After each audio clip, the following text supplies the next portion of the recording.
So this is Tpck by a framework by Panya Mishra and Matthew J. Kohler.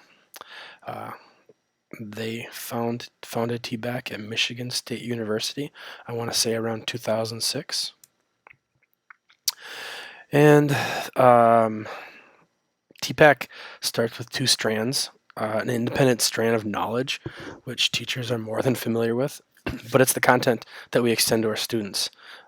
What is the content? It usually comes in the form of academic standards, ideally cross-curricular standards, depending on the teacher, though, with high expectations usually, rigor, quality of work, and obviously timeliness of handing in that work.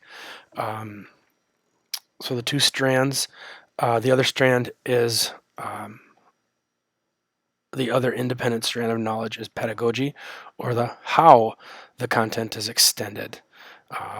It creates an environment of learning for the students.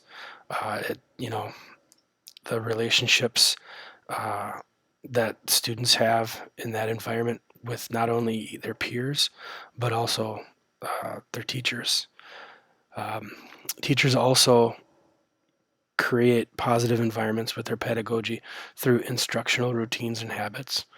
And I put Maslow's hierarchy of needs there. That's one thing that covers over teachers are responsible for within their pedagogy. And then you can see on the right here how these two things start to intertwine with Tpck. And then technology is introduced into content knowledge and the art of teaching or pedagogy. The third circle, technology, in the classroom, you have to decide first what kind of devices you're going to use. Are they going to be personal devices? Or are they going to be fixed to a desk, like a desktop? Are they going to be personal devices? That then your operating system is going to determine what you can and cannot do.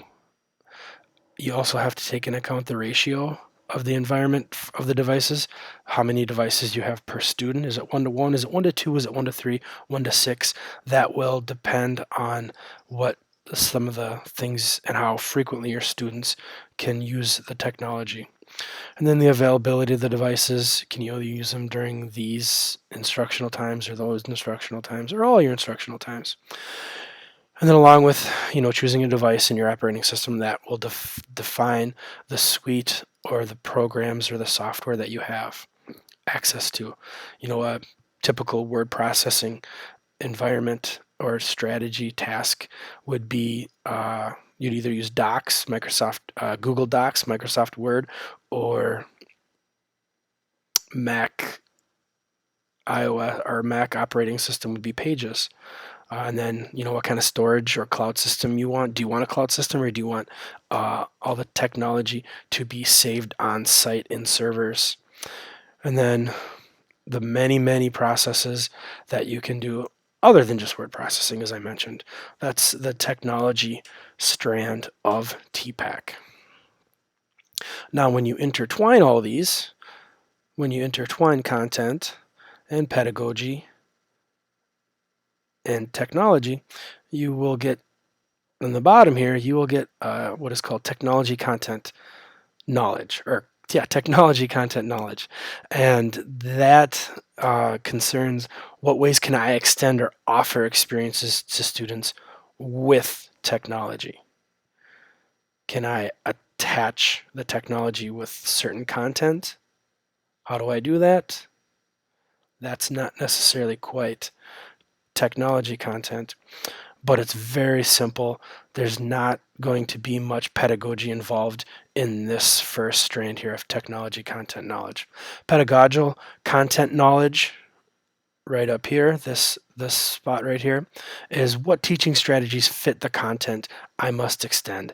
This is pre-2000s, definitely 1990s. This is paper, pencil, The pedagogy that's included in this with the content is, what kind of method questioning am I going to use? Am I going to use discovery, or am I going to use groups and then jigsaw it later so everyone can be an expert in their shared experience and then share that with everyone else? And then over here, when we have pedagogy and technology meshed over, what technologies or abilities are within my reach as a teacher in my classroom, knowing at a very simplistic perspective is knowing how do they work. Uh, you know, will this technology? What is this? What is the procedure in order for this task to become accomplished? And how do they change what the classroom tasks really look like? You know, uh, if they're not using a pencil and paper, what are they using? If they're not using colored pencils, what are they using? Can those things be replaced? And then down in the middle here, where we get an overlap of everything: content knowledge, pedagogical knowledge, technological knowledge is where we have technological, pedagogical, content knowledge. And that's using an already exceptional teaching process and then intertwining technology as a medium for the content. Uh, in this environment, uh, things are probably already going pretty well in the classroom. Habits, teachers, handle behavioral management very well. Most students are understanding the concepts. Now you introduce technology and you're looking to raise the floor and the ceiling. You're looking to increase individualized learning opportunities, unparalleled visual experiences, conversations that you could never have before, where maybe you're introducing experts with technology, maybe even on a 1 to 25, a ratio of 1 to 25 students, or even a 1 to 1 where each student might be able to actually correspond with an expert through technology.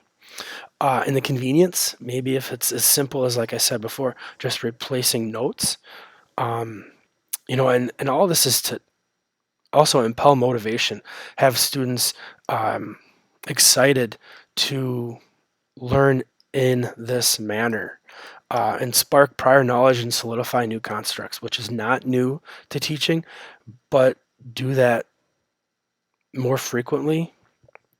And then also include teaching 21st century technology in the process. So, something like an iPad that is 15 years old, how do you use it? So not only students are learning content, but they are also learning how to use devices and the technology. I happen to be a fan of Tpck. There's not an emphasis on bigger is better or any sort of frequency, or you have to do this task or that task. If you look at the three Venn diagrams and the overlapping, you have to be a good teacher. You don't necessarily have to be a master teacher, but a master teacher can take this to the next level and even continue to engage students even more. And maybe someone who's not a master teacher but has great habits with technology, you don't have to, it makes differentiating so much easier. Students had to be pulled out in the past to work on addition when everybody else is working on subtraction. Well, if you're executing Tpck, I can be sitting next to somebody working on a skill that maybe the class has passed, but I need to still work on. Then it does not affect my social environment at all. And ultimately, along with many other things in school, we want the least restrictive environment possible. And the top is not desired. We do not need to move up in Tpck. If you're doing things and redefining, like Sammer recommends, great, but you don't have to. if you're able to use substitution or a level one, but then maybe because of your pedagogy, you're able to have higher level conversations in small groups after. You know, someone who just finished their student teaching might not be able to do that.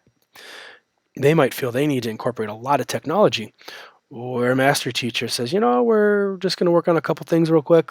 I'll give you 7 minutes. And they might just be doing substitution. And then they break off into groups and have incredible divergent discussions. So you don't have to, there's no urgency on I have to be like this, I have to do that, or I have to do this. And the interconnectedness just lays it all out. It's a great model, and I like it a lot.